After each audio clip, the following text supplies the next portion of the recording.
लेकिन ये भद्रा काल जो है ये लगता क्यों है और ये भद्रा काल है क्या, जरा ये भी बताइए हमारे दर्शकों को। देखिए, विष्टिकरण जैसे कि दिन को करण, जैसे पंचांग में अभी आचार्य संतोष जी ने बताया कि किस तरीके से 5 अंगों में पंचांग बांटा जाता है, जिसमें नक्षत्र, वार, तिथि, करण और योग आते हैं। विष्टिकरण के समय भद्रा काल का प्रभाव रहता है। अभी हमने बताया कि भद्रा काल में जो अशुभता है किसी भी काम में वो बढ़ जाती है।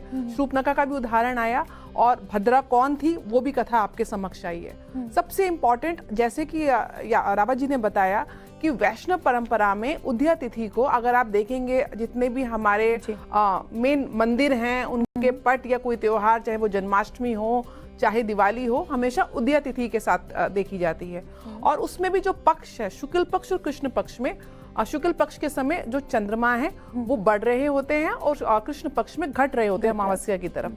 तो हमेशा बढ़ते हुए चंद्रमा, आप देखिए जैसे चंद्रयान लैंड हुआ है और यहाँ पे कितनी वैज्ञानिक हमारे शास्त्र हैं कि वो बताते हैं कि 14 दिनों का चंद्रमा का जो टाइम है, जो लूनर डे बोलते हैं, वो 1 दिन के बराबर है पृथ्वी के। अब ये तो हमारे शास्त्र आदि काल से, पुरातन से शुक्ल पक्ष और जो कृष्ण पक्ष का सिद्धांत है, जब भगवान शिव ने चंद्रमा को अपने शीश पे धारण किया था, उसके पीछे पौराणिक कथा है कि रोहिणी नाम की जो पत्नी थी, एक्चुअली ये जो जितने 27 नक्षत्र हैं चंद्रमा की पत्नियों के रूप में माने जाते हैं और ये दक्ष पुत्रियां थी। प्रजापति दक्ष जो ब्रह्मा के पुत्र थे, उनकी पुत्रियां थी। उसमें से रोहिणी नाम की जो उनकी पुत्री थी, चंद्रमा उनसे बहुत ज्यादा आसक्त थे, उनके प्रति उनका बहुत ज्यादा लगाव था, जिस कारण वो बाकी जो अपनी पत्नियां हैं उनको समय नहीं दे पाते थे। इस बात से क्रोधित होकर, क्योंकि बाकी बेटियों ने जब प्रजापति दक्ष को ये बात बताई, तो प्रजापति दक्ष ने चंद्रमा को क्षय होने का शाप दिया। इस शाप के बाद इन्होंने पूजा करी, जिसमें महामृत्युंजय की जो पूजा जो आती है, जो बीज मंत्र के साथ आती है, संपुट लगाकर, ओम त्र्यंबकम यजामहेम सुगंधिम पुष्टिवर्धनम उर्वारुक बंधनात् मृत्यु मुक्षे महामृतात्, ओम हुम जुम सह, ये संपुट लगता है उससे पहले। उस मंत्र का वहीं से प्रारंभ हुआ और उसके बाद भगवान शिव ने प्रकट होकर चंद्रमा को अभय दान देकर अपने शीश पर नवाजा। तो अब यहाँ पे आप देखिए कि जो शुक्ल पक्ष जो होता है वो बहुत पॉजिटिव पक्ष होता है। जैसे चतुर्दशी, कोई भी शुभ कार्य आपको शुरू करना है, 30 को क्या हो रहा है कि चतुर्दशी और पूर्णिमा एक ही दिन आ रही है, यानी कि आधा कृष्ण पक्ष का प्रभाव आ रहा है और आधा शुक्ल पक्ष का। वही 31 को शुक्ल पक्ष का पूर्ण प्रभाव है। पहले सुबह 7:05 तक आपकी जो रहेगी पूर्णिमा की तिथि रहेगी और उसके बाद प्रतिपदा लग जाएगी।